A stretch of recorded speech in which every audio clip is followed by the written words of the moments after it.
name is Wes, and these are some of the highlights from my day in a wheelchair. I have to say, from the beginning, I was pretty apprehensive about this project. I have a tough time pretending to be something I'm not, especially in public, where I could be called out for being disrespectful. I have a little brother who is mentally handicapped, so I wanted to be 100% sure that while I was doing this, no one thought I was mocking the disabled community. I met Ty, my videographer, at Mall 205 so we could get our footage in a public place realistic. There are a few things you learn really quickly when you spend some time in a wheelchair. The first one I learned is that it's a little harder to roll straighter than I thought.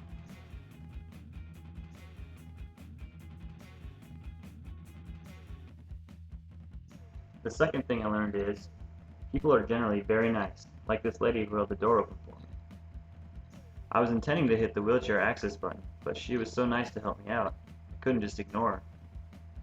That led immediately to the third lesson. Wheelchairs don't fit through normal doors.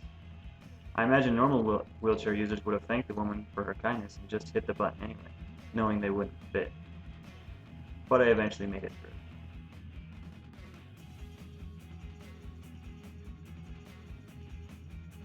Once I got in the mall, things were easy.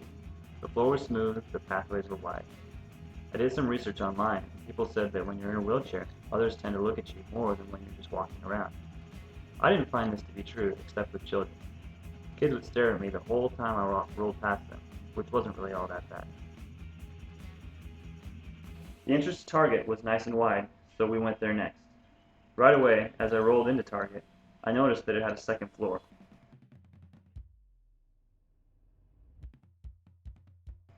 I knew that I had to see what it was like to get there, so we made that our first destination. The first mode of transport to the second floor was the escalator. That obviously wasn't going to work. I saw signs for an elevator and followed them.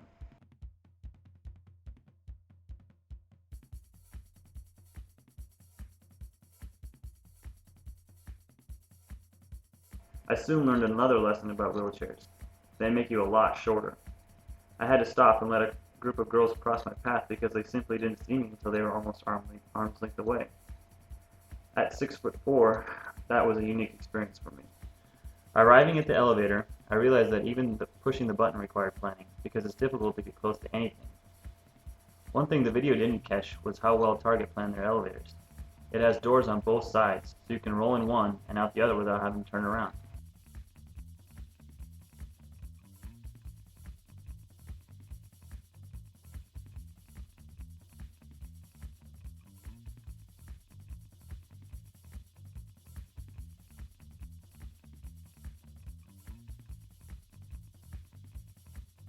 Getting something from the top shelf became difficult for me for the first time in a couple decades.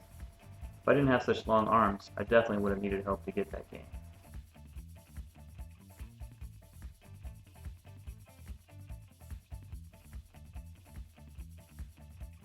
After our experience at Target, we headed outside, but not before my second encounter with the mall doors. Having learned my lesson, I went straight for the handicapped access button.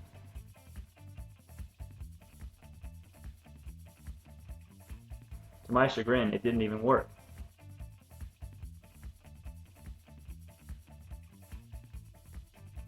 I was forced to push my way through the doors. It was yet another task that would have been very difficult if I wasn't a reasonably fit young adult.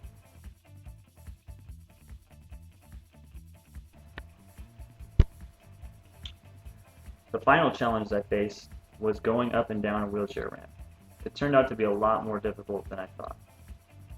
Not only is going up a ramp tough, but changing directions is harder than you would think. I originally tried navigating it like a boat. If you want to turn one way, push hard on the opposite side. On a wheelchair, that doesn't change much at all, and you keep going fairly straight. Instead, you have to pull back on one wheel while pushing forward with the other. This, unfortunately, requires stopping. When you're going up a wheelchair ramp, and all you want to do is keep your momentum going and get it over with as soon as possible, having to stop to adjust directions is pretty annoying. Also, after just a small amount of time in the chair, my hands got pretty chafed. I can see why people in wheelchairs wear those gloves. That concludes my experience on the wheelchair. I definitely would say that while this gave me a glimpse into the handicapped person's world, in no way can I say that I know what it feels like. I didn't have to get out of bed, go to the bathroom, rely on someone else driving around, or any number of other tasks that would have been difficult to replicate in this project. In addition to that, I always knew that at any time I could get up and walk away. Thanks for watching. I hope you found this video as informative as I did while I was making it.